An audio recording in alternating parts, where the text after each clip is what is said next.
Assalamualaikum warahmatullahi wabarakatuh.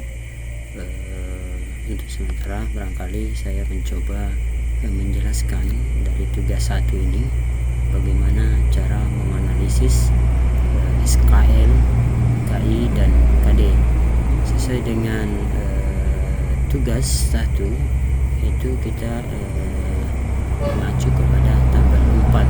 Dari format tabel 4 ini, format analisis kesesuaian dan rekomendasi KI pengetahuan dan KI keterampilan.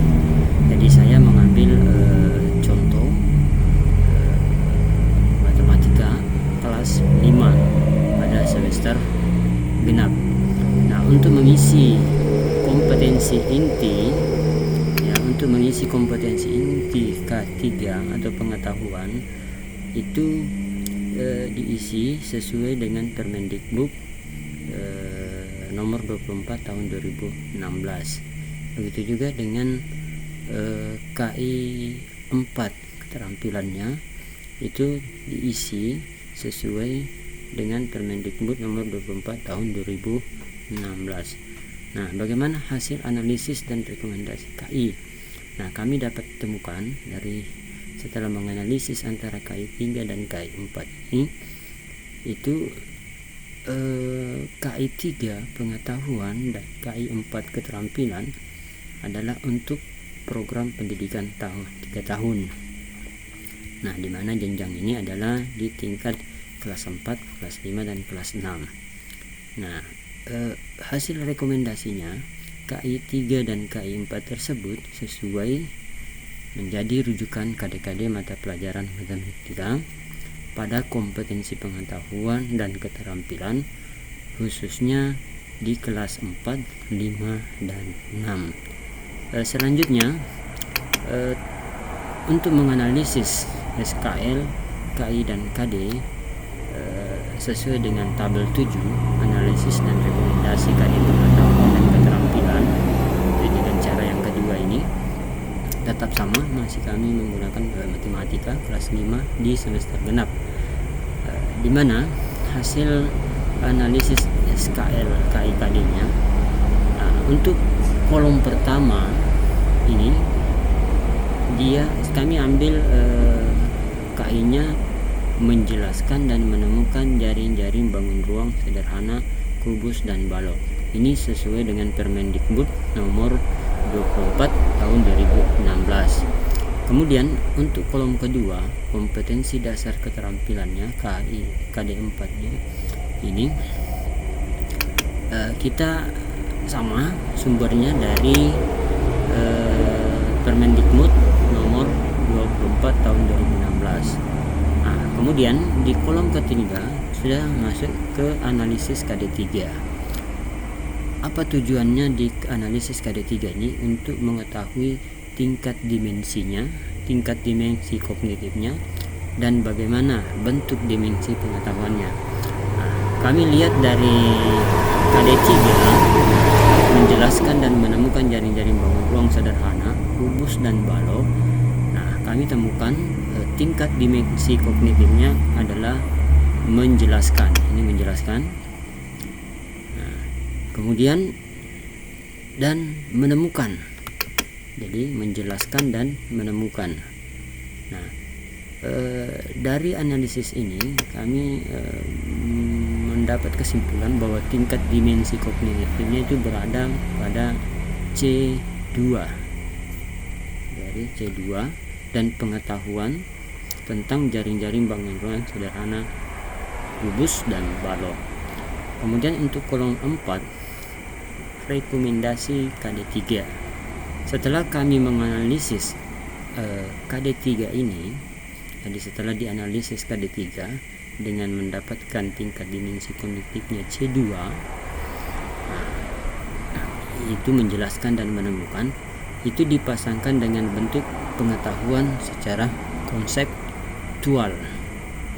Ya, ditemukan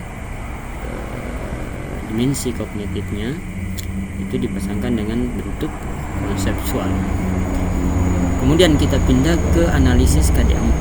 KD4-nya adalah membuat jaring-jaring bangun ruang sederhana, kubus dan balok. sebagai hasil analisis KD4 itu ada kata-kata operasionalnya adalah membuat jaring-jaring bangun ruang. Berarti membuat adalah merupakan keterampilan konkret dalam membuat jaring-jaring bangun ruang, ya. Dan tingkat taksonominya, jadi kami menganalisisnya dari KD 46 ini, membuat jaring-jaring bangun ruang sederhana, itu termasuk membuat atau kreasi atau metakognitif. Nah, berarti tingkat taksonominya ini masuk ke C6, metakognitif.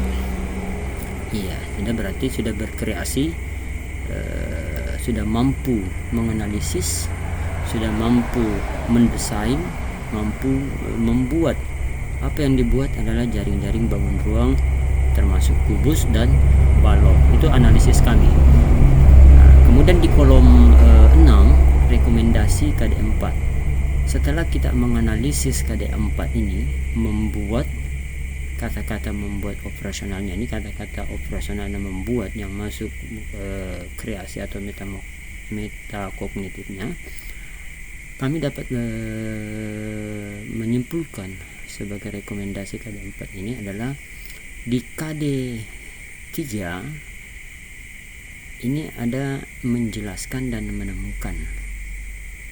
Nah, ini masuk di C2. Kami rekomendasikan di KD4 ini tidak memiliki kesetaraan di KD4 6. Karena kenapa tidak setara? Karena di sini ada membuat jaring-jaring bangun ruang sederhana, itu membuat itu sudah berada di level atau tingkat metakognitif C6. Ini terlalu tinggi. Barangkali makanya kami mengatakan bahwa tidak memiliki kesetaraan. Nah, seperti itu rekomendasi dari KD4. Nah, kemudian di kolom 7 rekomendasi KD pada mapel. Apa sih hasil rekomendasi KD pada mapel? KD3 dari KD pengetahuan mata pelajaran terkait masalah jaring bangun ruang sederhana, di mana kubus dan balok itu sudah memenuhi dimensi kognitif tuntutan KI 3, di mana memahami, menerapkan, menganalisis dan mengevaluasi serta menciptakan. Sedangkan bentuk pengetahuan juga sudah terpenuhi, yaitu mulai dari konseptualnya C1, prosedurnya C3, dan metakognitifnya, jadi mulai C4, C5 dan C6. Itu adalah hasil rekomendasi KD pada mapel yang terkait dalam hal ini. Nah, ini adalah penjelasannya dari mulai kolom 1, cara pengisiannya 1, 2, 3, 4, 5, 6 dan 7. Barangkali itu adalah hasil analisis kami tentang SKL, KI dan KD di tugas pertama. Sekarang kita pindah ke tugas kedua, analisis program tahunan dan program semester. Jadi sebelum menyusun program tahunan dan program semester tersebut, itu terlebih dahulu dilakukan perhitungan minggu efektif pada tahun ajaran tersebut. Nah, seperti contoh yang kami rinci di sini, rincian minggu efektif pada tahun 2021 dan 2002. Bagaimana sih rincian minggu efektifnya di semester ganjil pada tahun ajaran 21-2022? Nah, setelah kami rinci melihat dari kalender sesuai dengan kalender pendidikan, itu di bulan Juli 2021 jumlah minggunya ada 4. Ya, ada 4. Kemudian yang tidak efektif ada 2, yang efektif ada 2 juga.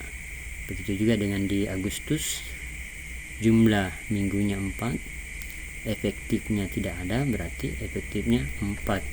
Nah, setelah kita rekapitulasi dari mulai bulan Juli 2021 sampai Desember 2021, ini skala 1 semester, ya, semester ganjil, ternyata kita temukan ada 26 jumlah minggu, di mana terdiri dari 8